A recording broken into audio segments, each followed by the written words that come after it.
Assalamualaikum warahmatullahi wabarakatuh. Di video ini saya akan menjelaskan tentang representasi sinyal diskrit. Saya ulangi sedikit tentang apa yang sudah saya sampaikan di pertemuan minggu ini melalui Google Meet. Nah, yang pertama adalah tentang representasi sinyal diskrit, yang kedua adalah tentang operasi atau manipulasi sinyal.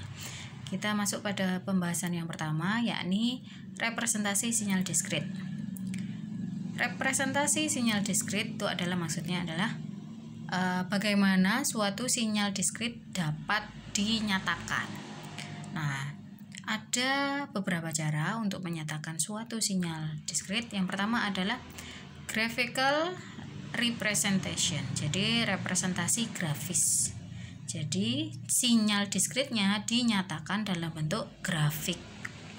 Nah, ini misalkan ada sinyal yang pada saat n sama dengan 1, pada waktu n sama dengan 1 dia nilainya 1, pada waktu n sama dengan 2 dia nilainya 4, pada waktu n sama dengan 3 dia nilainya 1, dan di n yang lain dia bernilai 0. Nah, untuk sinyal diskrit yang sama bisa dinyatakan dalam bentuk functional representation. Jadi dapat disajikan dalam bentuk fungsional. Jadi berupa fungsi. Nah, sinyal yang ini yang kita nyatakan dalam bentuk grafik ini bisa dinyatakan dalam bentuk seperti ini. Ini maknanya sama.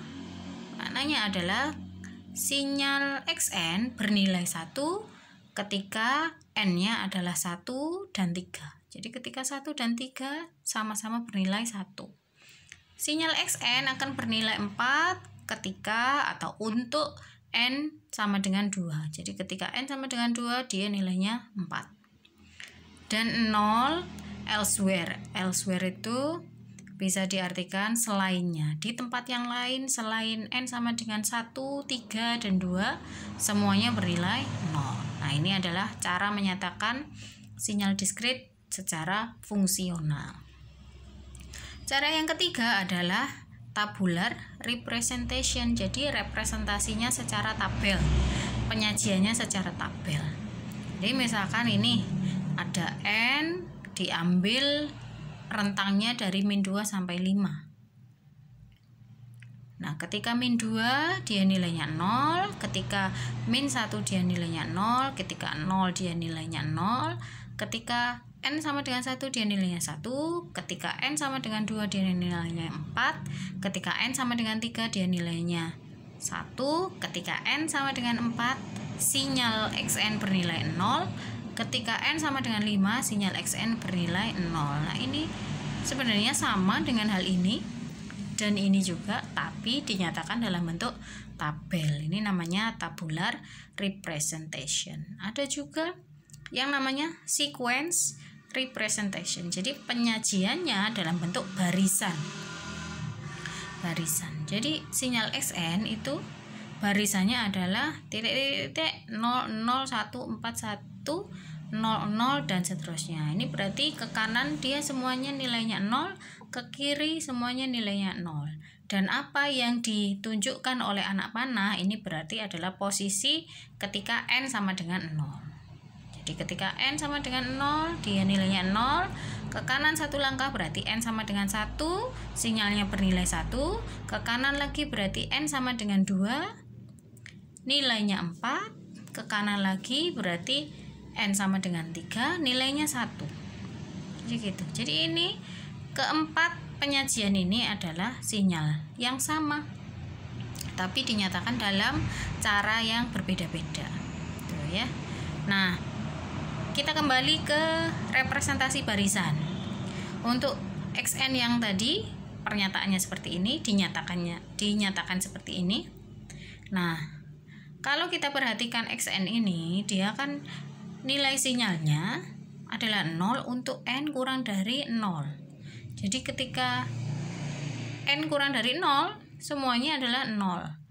Dia termasuk sinyal kausal. Maka sinyal yang seperti ini dapat ditulis sebagai Jadi yang di sumbu negatif karena 0 semua nggak perlu ditulis, cukup mulai 0. 0, 1, 4, 1, 0, 0. Ini adalah posisi 0-nya. Posisi 0 selalu dibutuhkan karena dia sebagai patokan. Tuh ya. Jadi sinyal ini maknanya sama dengan sinyal ini, ya. Nah, sekarang ada contoh lain, sinyal yang lain, misalkan ada XN seperti ini, 3, min 1, min 2, 5, 0, 4, min 1. Ini maknanya adalah kalau kita sajikan dalam bentuk grafik, berarti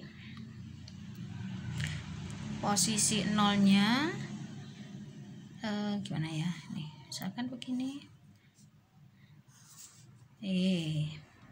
misalkan begini, ini 0, ini kan ke kanan 1, 2, 3, 4, berarti perlu 1, 2, 3, 4. Kemudian untuk yang ke kiri 1, 2, min 1, min 2, cukup begini. Nah, ini rentang waktunya, ini waktunya. XN-nya bagaimana? XN-nya kita lihat di posisi yang berurutan ini tadi. Ini ketika min 2 dia nilainya 3. Kalau saya pakai skala kecil-kecil aja biar muat, kertas saya sempit, 1, 2, 3, 4, 5 misalkan. Karena yang tertinggi 5 saya pakai 5. Kemudian ke bawahnya paling ke bawah itu min 2. 1, 2, 3, 4, 5, min 1, min 2 misalkan. Min 2 dia nilainya 3, dilihat dari sini, berarti di sini ya, ditarik karena diskrit. Kemudian min 1 dia nilainya min 1, berarti dia arahnya ke bawah, sini, tarik. Ketika 0 dia nilainya min 2, maka ketika 0 n-nya 0 dia ke arah ke bawah sini. Ketika 1 dia nilainya 5, naik ke atas sini. Ketika 2 dia nilainya 0. Ketika 3 dia nilainya 4, 4 di sini. Ketika 4 dia nilainya min 1. Agar lebih kelihatan mungkin saya pakai warna lain, misalkan ini begini, ini 2, terus ini 1, ini 0, ini 3, ini 4, ini min 1. Nah, ini adalah representasi grafik dari sinyal yang seperti ini, yang dinyatakan oleh bentuk barisan seperti ini. Kalau yang nomor 2 ini berarti membutuhkan rentang dari 0 sampai 1, 2, 3. Jadi begini, 0, 1, 2, 3. Di sini untuk N, di sini untuk XN. Nah, ini juga XN ya, XN. XN yang ini ketika 0 dia bernilai 0, berarti di sini. Ketika 1 dia nilainya 1, sama ini 1 sini. Ketika 2 dia nilainya 4, 1, 2, 3, 4 ini. Ketika 3 dia nilainya 1. Nilai dari sinyal ya, maksud saya, agar lebih kelihatan saya pakai warna lain.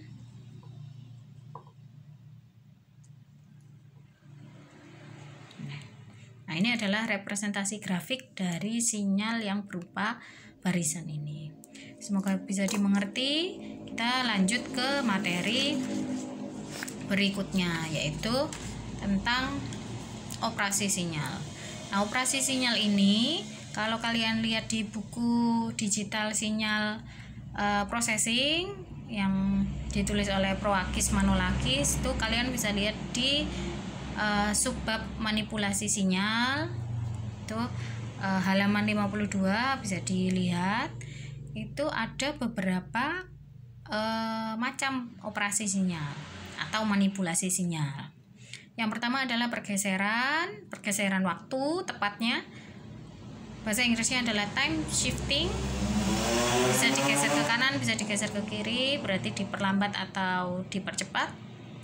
Kemudian yang kedua adalah penskalaan waktu atau time scaling, bisa dikompresi, bisa dilakukan dilatasi. Tapi kalau untuk sinyal digital itu ada yang namanya downscaling. Jadi ada khusus namanya downscaling. Kemudian yang ketiga adalah kebalikan waktu, atau sebagian buku menyebut dengan pembalikan waktu atau time reversing. Kemudian yang keempat penambahan atau addition. Kemudian yang kelima perkalian atau multiplication. Yang keenam adalah penskalaan barisan atau scaling of sequence.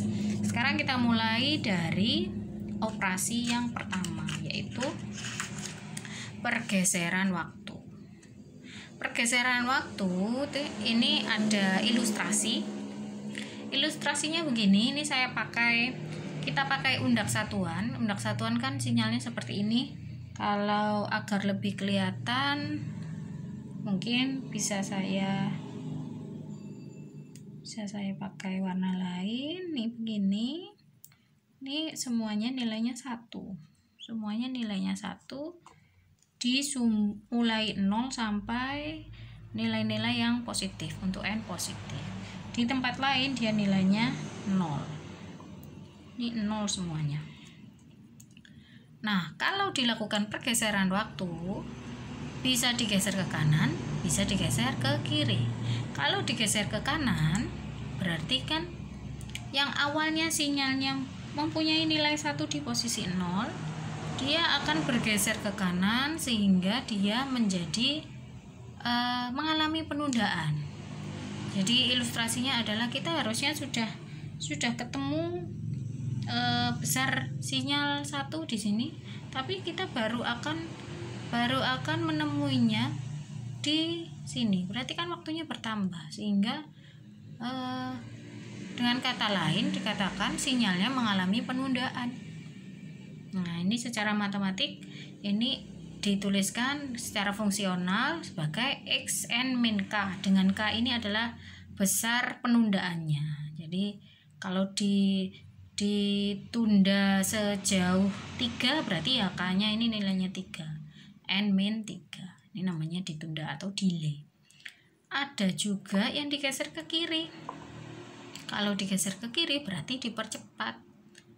Nah, waktu itu kan jalannya kan dari kiri ke kanan. Berarti kan kalau digeser ke kiri berarti kan semakin cepat kita menemui sinyal yang ini, yang paling pertama ini. Nah, sehingga kalau ada sinyal yang digeser ke kiri yang seperti ini, itu namanya sinyal yang dipercepat atau advance. Secara fungsional notasinya adalah xn plus k, di mana k ini adalah besar. Nah, segini nih k, digeser sejauh k, besar pergeserannya tuh ya. Nah, sekarang ada contoh seperti ini, xn, di mana xn-nya sinyalnya dinyatakan oleh 2n plus 1. Kita diminta untuk mencari xn min 2, berarti sinyal awalnya tadi ditunda sejauh 2, yang ini xn plus 3 berarti sinyalnya dipercepat sejauh 3, digeser ke kiri, digeser ke kanan. Nah, cara yang pertama adalah pakai fungsional. Cara satu pakai fungsional. Kita kan tahu bahwa xn adalah 2n plus 1. Maka kalau kita mencari xn min 2, berarti n yang di sini gantilah dengan n min 2. 2 kali n-2 plus 1. Plus 1-nya dari sini ya. Nah, ini kita proses 2 kali n-2 berarti 2n min 2 kali 2 berarti 4 plus 1 sama dengan 2n min 3. Nah, ini adalah rumus dari xn min 2. Kemudian ini kita plot sehingga diperoleh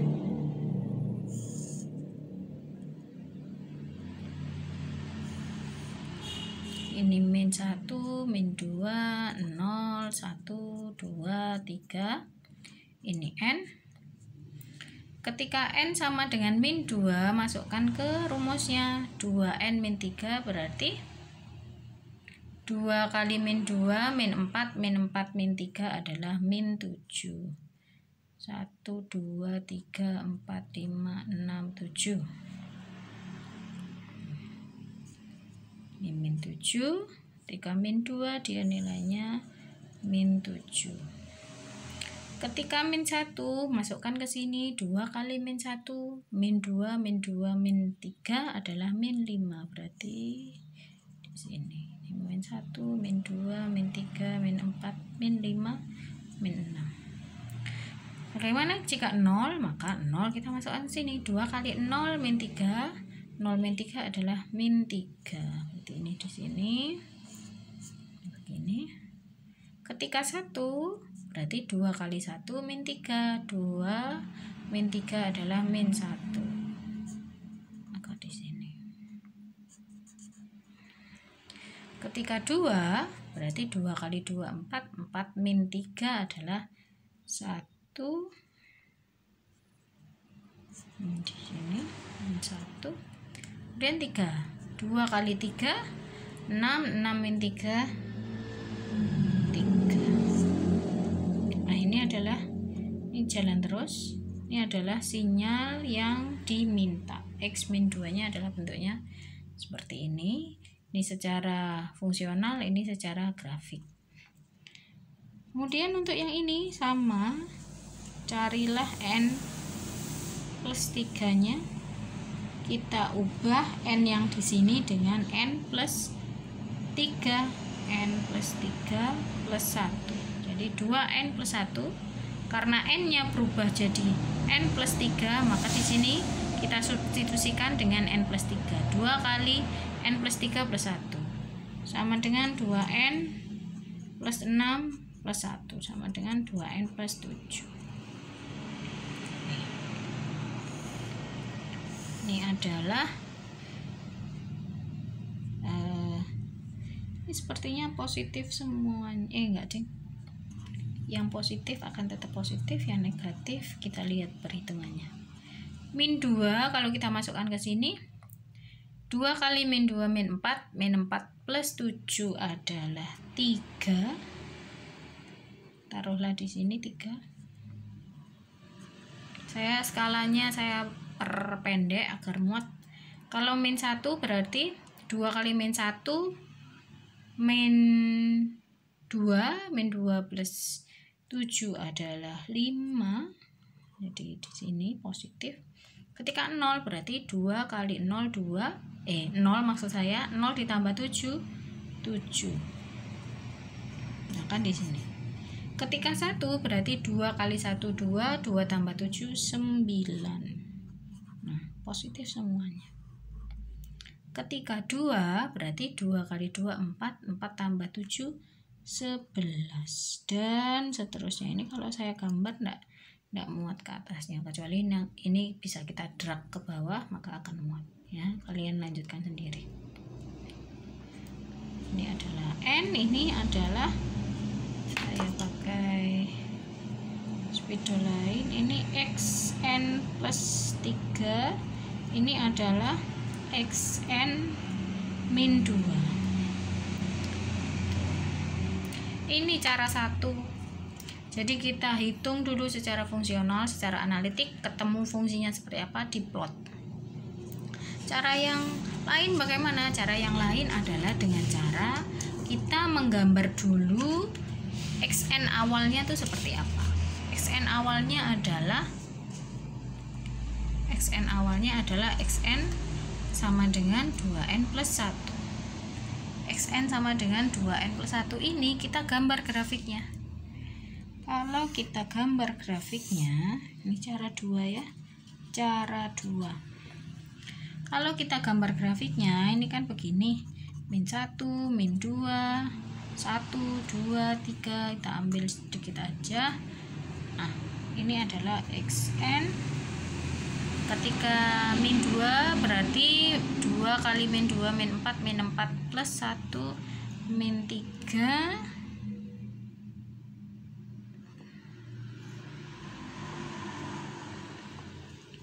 min 3 di sini.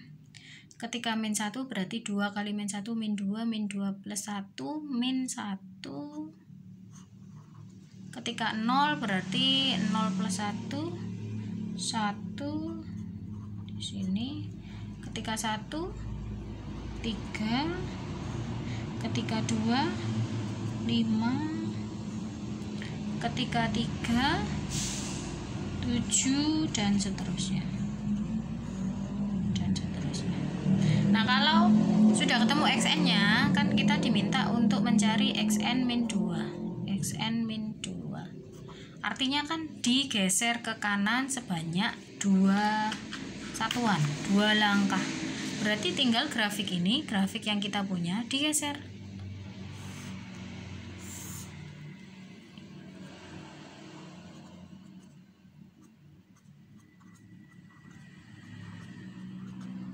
Geser, maka kalau posisi 0-nya digeser 2 langkah berarti 1, 2, 3. Kok 3, 2. Posisi 0 akan pindah ke 2. Jadi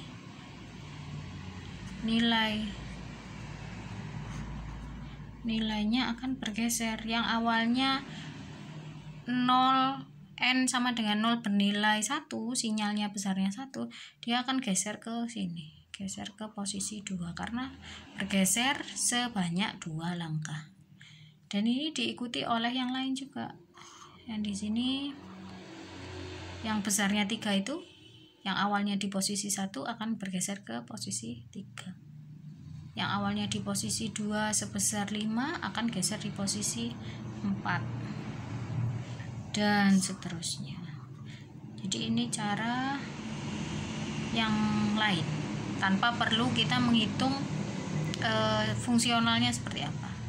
Yang satu ini nilainya berapa? Kan min 1, geser 1, 2, ini jadinya di posisi ini jadinya min 1, di posisi 0 berarti yang ini min 3, posisi min 3, ini posisi min 3. Nah, min 1-nya gimana? Ya berarti tinggal menyesuaikan. Ini kan kalau yang sebelah kiri kita hitung terus kan ada nilainya. Nah, itulah yang mengisi posisi yang di sini, yaitu min 7, min 9 dan seterusnya. Ini juga jalan terus, ini n. Ini adalah xn min 2. Jadi tanpa perlu kita ngitung rumusnya seperti apa, lebih enak. Kalau gimana nih? xn plus 3 ya maksud saya. Nah, berarti kan digeser ke kiri sejauh 3 langkah. Kita lihat posisi sinyal yang awal tadi. Nah, ini tuh semuanya akan bergeser ke kiri sebanyak 3 langkah. Berarti yang awalnya di posisi 3 sebesar 7, dia akan bergeser ke posisi 0. Dan seterusnya, diikuti oleh yang lain. Jadi misalkan kita gambar miring ini. Min 1, min 2, 0, 1, 2.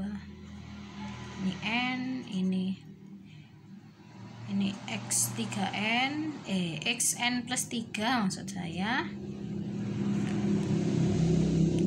Posisi 3 tadi akan berpindah ke 0. 1, 3, 5, 7. 0 ini sekarang posisi 0 akan bernilai 7, kemudian disusul oleh yang lain-lainnya secara berurutan, karena yang digeser adalah secara keseluruhan. Jadi ini tinggal digeser aja, 7, 5, 3, 1, 7, 5, 3, 1, dan seterusnya. Ini kalau kalian lanjutkan nanti yang bawah-bawah itu ikut. Kemudian yang ini gimana? Yang ini berarti tinggal masukkan ini kan. Kalau kita lanjutkan ini akan bernilai 9, ini akan bernilai 11, dan seterusnya. Itu ya. Ini adalah cara yang kedua. Sekarang kita lanjut ke penskalaan waktu atau time scaling. Ini rumusnya, bukan rumus sih, notasinya. YN sama dengan XAN. Ini artinya ada XN yang N-nya dikalikan dengan faktor A, di mana A-nya itu adalah bilangan bulat. Bisa 2, 3, 4, 5, dan seterusnya bilangan bulat ya. Diketahui suatu sinyal XN direpresentasikan atau disajikan oleh grafik ini. Jadi ada grafik yang seperti ini. Nah, ini adalah grafik dari sinyal XN. Kemudian kita misalkan diminta untuk mencari YN, di mana YN itu adalah skalanya adalah 2, X2N. Maka berarti sinyal ini mengalami penyempitan atau kompresi atau downscaling kalau di sini. Kalau di sinyal diskret itu nyebutnya downsampling maksud saya, kok downscaling, downsampling.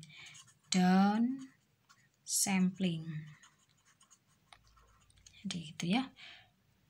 Nah, karena ini faktornya adalah 2, berarti dia dipersempit sebesar 2. Gimana caranya? Berarti kalau kita perhatikan awalnya dia kan lebarnya dari min 7 sampai 6. Karena dia dipersempit dengan faktor 2, maka dia akan menyempit setengah kalinya. Jadi yang awalnya dia sampai 6, dia hanya sampai 3. Kalau dia di min 7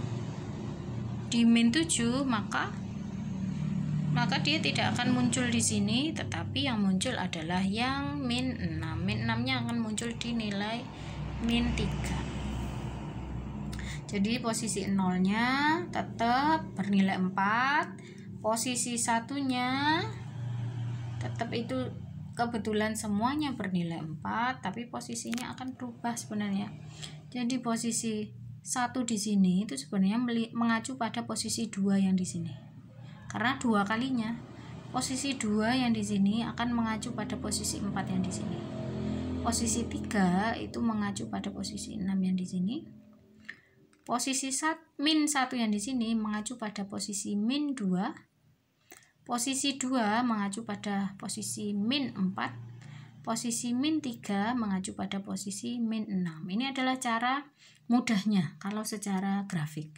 Sedangkan yang lain 4 itu mengacu pada 8. Kemudian 5 mengacu pada 10. 6 mengacu pada 10. Di sini tidak tampil karena di sini titik-titik 3 ini berarti ke kanan semuanya bernilai 0. Yang ini juga demikian, min 4 itu mengacu pada min 8, min 8-nya 0. Min 5 itu mengacu pada min 10, pasti 0. Min 6 itu mengacu pada min 16. Ini adalah contoh downsampling dengan faktor 2. Kalau faktornya 3 dan 4 bagaimana? Maka menyesuaikan. Lompatannya akan melompat sebanyak 3. Kalau faktornya 2 berarti lompatannya sebanyak 3. Tergantung pada faktornya berapa. Nah, ini ada contoh lain. Kalau yang tadi kan berupa grafik, langsung dinyatakan dalam sebuah grafik. Kalau ini dinyatakan dalam bentuk fungsional. Nah, kita kembali ke contoh yang sama dengan pernyataan XN sama dengan 2N plus 1. Ini kan sudah kita pakai tadi. Gambarnya seperti ini biar kita nggak gambar bolak-balik. Gambarnya seperti ini. Nah, kita diminta untuk melakukan downsampling dengan faktornya 2. Maka ini akan kita persempit akan kita persempit. Kalau mau digambar ulang, maka kita gambar dulu xn-nya. Xn-nya tadi adalah 2n plus 1, berarti ketika 0 dia nilainya 1, ketika 1 dia nilainya 3, ketika 2 dia nilainya 5, 3, 5, 7, 9, dan seterusnya. Ketika min 1 dia nilainya min 1, ketika min 2 dia nilainya min 3, ketika min 3 dia nilainya min 5. Ini saya perpanjang sedikit. Ketika min 4 dia nilainya min 7, dan seterusnya. Jadi sinyal tak terbatas. Kalau kita downsampling berarti sinyal ini kita persempit. Kalau dipersempit berarti begini. Ini n, ini x2n, jadi dipersempit dengan faktor 2. Ini 0, 1, 2 seperti biasa. Ini min 1, min 2, min 3, min 4. Nilai-nilainya akan sama, selangnya interval loncat-loncatnya 1, 3, 5, 7 dan seterusnya. Ini juga sama ke bawah, min 1, min 3, min 5, min 7 dan seterusnya. Hanya saja nanti sinyalnya tuh mengalami penyempitan. Kalau posisi 0 pasti tetap di 0. Posisi 0 dia bernilai 1, posisi 1 ini mengacu pada 2 karena faktornya di sini 2, jadi 1 kali 2 adalah 2, berarti nilainya langsung 5. Ketika 2 dia mengacu pada 4 di sini tuh nilainya 9, 9 berarti agak ke atas sana. Ini pasti akan naik lagi menyesuaikan nilainya dan seterusnya. Kemudian min 1 ini mengarah ke mengacu pada min 2, nilainya min 3. Jadi ini ke bawah min 3. Min 2 itu mengacu pada min 4 dia nilainya min 7.